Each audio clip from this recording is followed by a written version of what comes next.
Tupac's last song he recorded was with you, 1994, Smile. I can't say that. Hold on.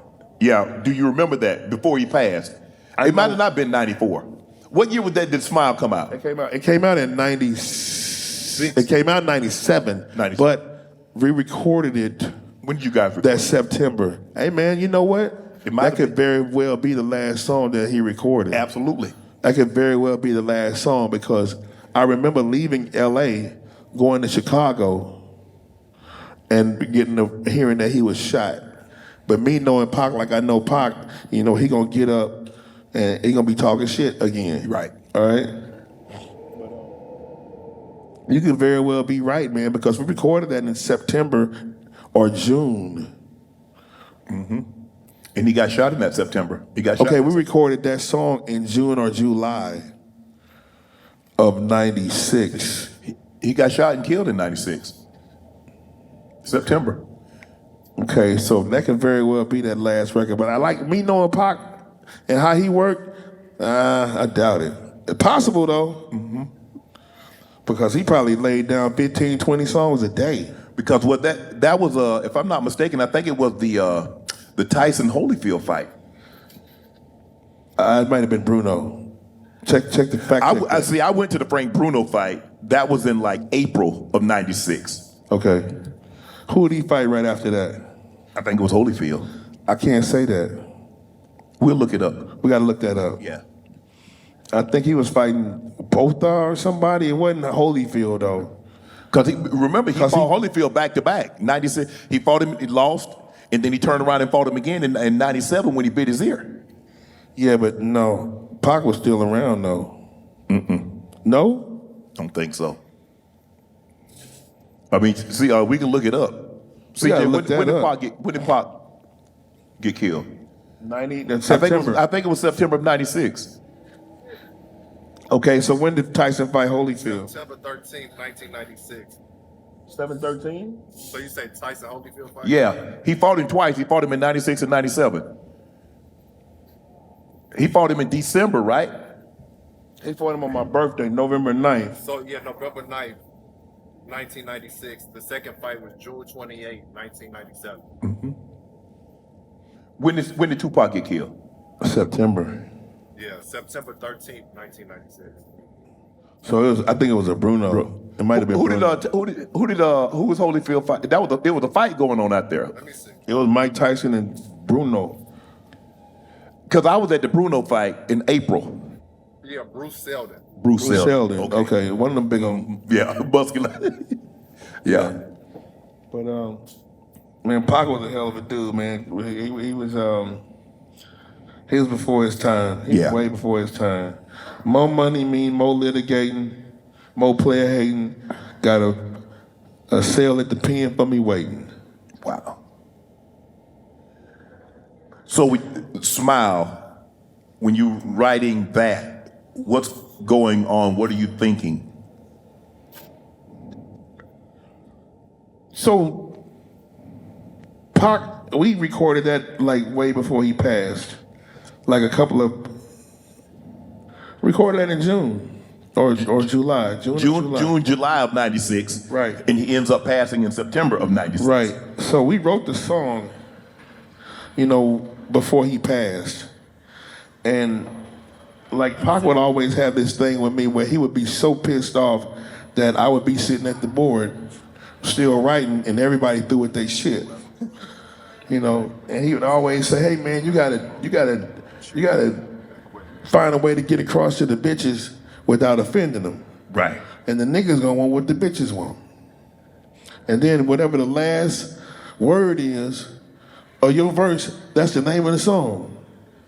And I was like, okay. But nonetheless, I still sat down in front of that board and I came up with those words, man. But it was done to a whole totally different beat. Shout out to Tone Capone and Mike Dean, because I think that the job that we did on this song, on this version of that particular song, was awesome, man. Tone always wanted those, was it pizzicatos? What are they called? Pizzicatos? He always loved the blank, blank, blank, blank, blank, blank, blank, blank, blank.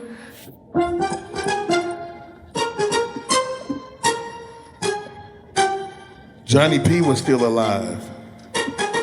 The one who say, "Do you wanna ride in the backseat of my caddy, chop it up or do or die?"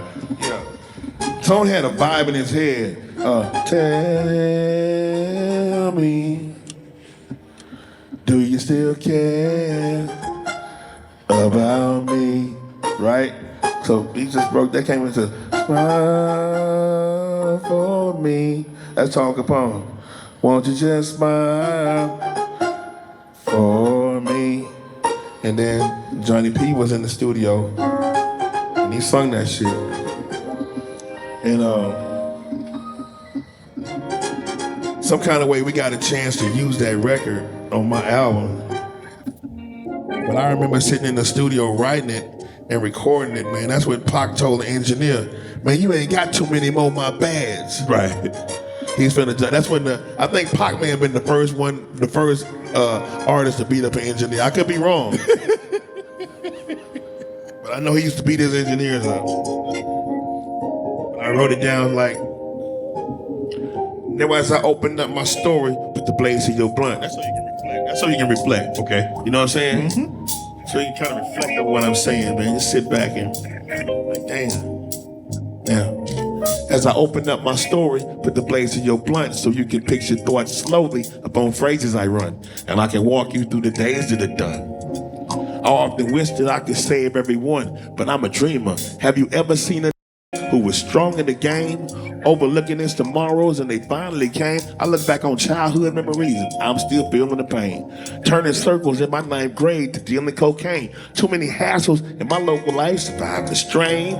And a man without a focused life can drive me insane. I'm stuck inside a ghetto fantasy, hoping to change. But when I focus on reality, I'm broken in chains. I had a dream of living wealthy and making it big, but over football, chose to cook raw, take it and dig. And after all, my mama's thanking God for blessing a child. Cause all my mama got to do now is collect it and smile.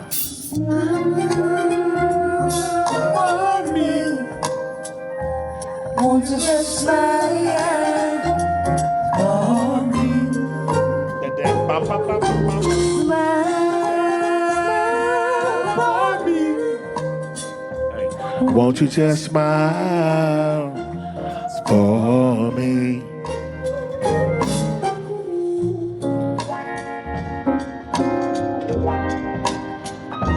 That's cold-blooded.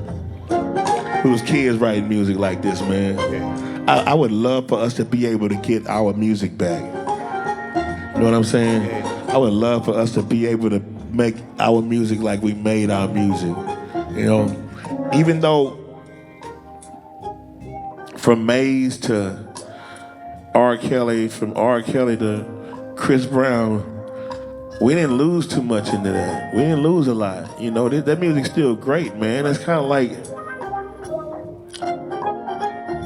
from Rakim to Kane to Public Enemy to Cube and NWA to Ghetto Boys to, you know, Snoop to, and then you start Tribe Called Quest. You gotta think about all of the great music. LL Cool J, Run DMC, those masterpieces of hip hop, you know, KRS-One. Yeah. You know, the masterpieces. The Jay-Z's, the Nas's. I said Nas already? Yeah. No, yeah. Okay, well, I should have said it twice. So, I mean, those masterpiece classics that will always be remembered forever. You know what I mean? Yes. Like, LL Cool J, bro. He don't get the credit that he deserved. No, he single-handedly put this shit on the map, bro. He did. And then you have to look at... He got women to start listening to the rap. Because he was singing to them. Hey, man, the man broke some shit down, man, on a record, man, that was mind-blowing to me. Who can take the game of rap and rule it alone? Just playing many styles on the microphone. Like, the man was cold, man. For sure. And he single-handedly gave us a platform to stand today. Yes. With that Rock the Bells shit. Oh, for sure. Man, I went out and I did a concert for Rock the Bells on a couple of occasions. Yeah. And this last one I went to in New Jersey, I walked out on the stage and was like, shit. Look at all these people. Hip hop lives, man. For sure. And thanks to that guy that is you know, it's recovering. You know what I mean? Like he had some great shit on there. He had Rakim, Kane, Plies, Boosie, me, Roxanne Shante was on that shit. That's my twin. Yeah. But I love what he's doing with it, man. Yeah. I think that everybody should take time out and pause and thank LL Cool J for what he did and what he's doing for this culture, man. Like for real. Pac, Spent a lot of time with Tupac. because we were discussing that Smile might have been the last studio thing he I recorded. can't say that. Because he was always in the studio. I probably left the studio and he did 35 more records that night. Maybe. You know, he was a workaholic, man. But probably, though, we'd have heard about it. True. What was he like? Pac was wild. He had a 0 to 100. I have never seen him on 0 though. Always seen him on 100. 100. I've always seen him on 100. And yeah, I ain't never seen him down. He was always on fire. I remember one time, true story, where's Warren? So Pocket came to my room, and I hate when Warren bring people to my room. So my brother brought Tupac to my room. We staying in the La Montrose in L.A. And Warren, I hate this, man, but he knocked on my door. I opened the door, and it's Tupac and Warren. Warren left.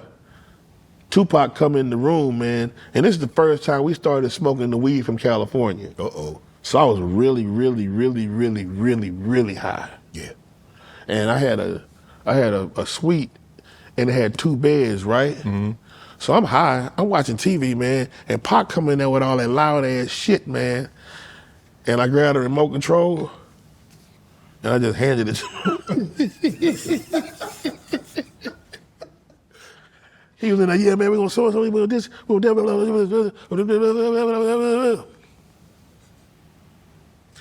He sat there on the bed for a minute, man, flipping through the channels. He walked to the patio door, looked out, and he seen Suge in a red Mercedes-Benz.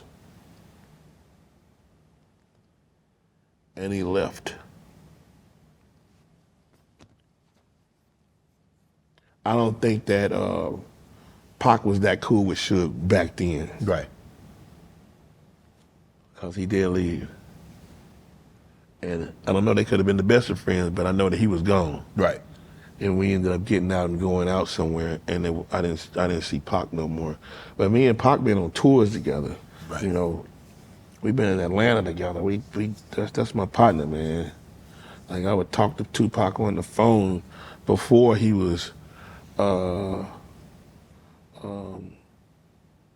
Me Against the not Me Against the World, but what's the other album? All Eyes. All Eyes I on talked to Tupac before he was All Eyes on Me. Mm-hmm. All right, me and Pac been down since Tupacalypse Now Pac. Mm-hmm. You know what I mean? That's the Pac I know. I know the this is for my Pac. Wow. Yeah, I know that Pac. How is his writing style different than yours? I don't know. You never seen him write anything? No, but I can tell you that I was his favorite rapper, and he was mine. Mm. So I'll leave that where it's at. So maybe we did have similar writing styles, but we never wrote together. As a matter of fact, he would always be mad at me because it took me so long to write records. You know, he pissed at me, man. Every time he comes to the studio, yeah, man, let's get up. We're gonna go here. We're gonna go. No, I'm not going there. Right. I'm not going anywhere with Pac to begin with because he doesn't have a driver's license. Now, well, back then he may have got one, later. But he didn't have no driver's But license. he drive with no license. Yeah, for sure. Yeah. And he couldn't drive, man. And people he trying to get me to roll in that Hummer one time. And somebody had a picture of that Hummer on the internet, man. And I was like, damn, man, that shot me back. But he couldn't drive, man. And he was wild. And he'd be drinking and he'd be smoking weed and shit. Nah, man, I'm not finna ride with him. He ain't got no license, he drinking, smoking weed, he's not a very good driver. Nah, that's a recipe for disaster, man. Yeah. And to prevent shit is always better than trying to cure it. So, no Pac, no sir. Want to join Club Shay Shay? Become an official member by hitting that subscribe button, where you never know who's going to be joining us for drinks and conversation. Don't be late to the party because we like to do something before two something.